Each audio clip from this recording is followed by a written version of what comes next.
Thank you very much.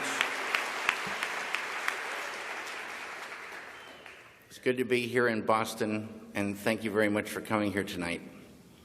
Hi. Hi. Yeah, I teach film, I make films. I would like to know, I'm not a meditator. What does meditation, can you say anything about how meditation might connects to your creative process or might help the creative process of my students or myself? Yes, I can. Will you? Yes, I will. Tonight's talk is consciousness, creativity, and the brain. And if you have a golf ball-sized consciousness, when you read a book, you'll have a golf ball-sized understanding. When you look out, a golf ball-sized awareness. And when you wake up in the morning, a golf ball-sized wakefulness. But if you could expand that consciousness, then you read the book, more understanding. You look out, more awareness. And when you wake up, more wakefulness. It's consciousness. And there's an ocean of pure, vibrant consciousness inside each one of us. And it's right at the source and base of mind, right at the source of thought, and it's also at the source of all matter. And Maharishi Mahesh Yogi teaches a technique called Transcendental Meditation. It's a simple, easy, effortless technique, yet supremely profound, that allows any human being to dive within, experiencing subtler levels of mind and intellect, and transcend and experience this ocean of pure consciousness. This pure consciousness is called by modern physics the unified field. It's at the base of all mind and all matter. And they now say, modern science says, all of matter, everything that is a thing, emerges from this field. And this field has qualities like bliss, intelligence, creativity, universal love, energy, peace. And it's not the intellectual understanding of this field, but the experiencing of it that does everything. You dive within and transcending, experiencing this field of pure consciousness, and you enliven it, you unfold it, it grows. And the final outcome of this growth of consciousness is called enlightenment. And enlightenment is the full potential of all of us human beings. And a side effect of enlivening this consciousness is negativity starts to recede. When I started meditating, I was filled with anxieties, filled with fears, kind of a depression and anger. And I took this anger out on my first wife, and after 2 weeks of meditation, she comes to me and she says, "What's going on?" And I was quiet for a moment because it could have been any number of things she might have been referring to. But I finally said, "What do you mean?" And she said, "This anger, where did it go?" And I didn't even realize it had lifted. Now, these negative things like anger and depression and sorrow, they're beautiful things in a story, but they're like a poison to the filmmaker. They're a poison to the painter. They're a poison to creativity. They're like a vice grip. If you are super depressed, you can't hardly get out of bed, let alone think ideas, have that creativity flowing. So it's money in the bank to get that beautiful consciousness growing, which is flowing creativity, the ability to catch ideas at a deeper level.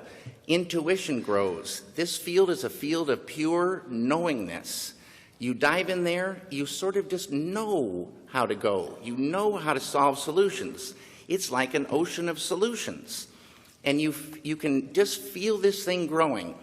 But the ultimate thing for me is the enjoyment of the doing, the enjoyment of life grows huge. I love making films now more than ever before. Ideas flow more.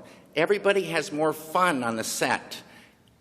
Creativity flows. There's no, people look like friends and not like enemies. It's a beautiful, beautiful thing, and it's us. In Vedic science, this field of pure consciousness is called Atma, the self of us all. At that level, as Dr. John Hagelin would tell you, at that level of life, we are all one. We're one. Diversity up here, unity down below. It's a great thing for the filmmaker. Thank you.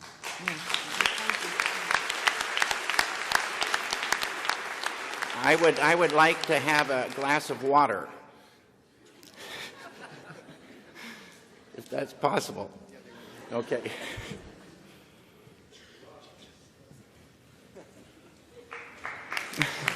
Hey, Jay, bless you, man. This is Jay, my friend and assistant. It's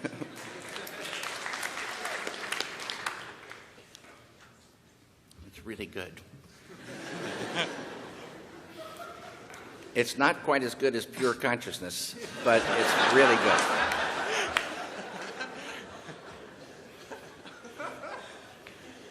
Hello. How you doing? Not bad. How are you? Good. Oh, my name is Alex Harvey. I've been meditating for a while. I want to know if there was a moment where you realized the effect that pure consciousness had on your work. Right from the very beginning.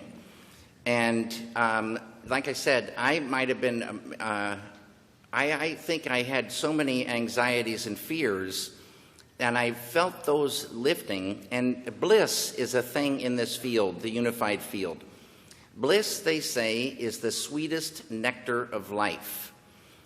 Bliss is physical, emotional, mental, spiritual happiness. And you can vibrate with this bliss. And it's this happiness from within. They have a saying, true happiness isn't out there, true happiness lies within. And I always wondered, where is this within? And they don't say where it is. And then they don't even say how to get to it. This is the beauty of this technique. There's lots of forms of meditation, but with transcendental meditation, to me, the key is the word transcend, to dive all the way in. It's a huge realm between the surface of life and this fundamental pure consciousness, but it's there.